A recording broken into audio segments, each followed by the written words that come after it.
বাউল আব্দুল করিম বলে গো কইরে অন্তরের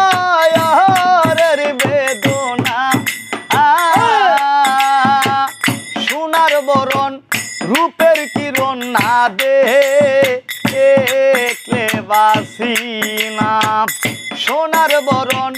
রূপের কিরণ না দেখলে বাসি না বন্ধুরে কই পাবো সখী গো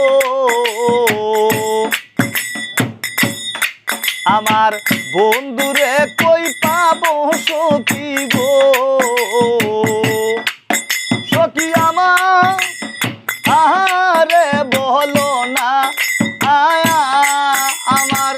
বন্ধু বিনে পাগল মনি বুঝা আইলে বুঝে না।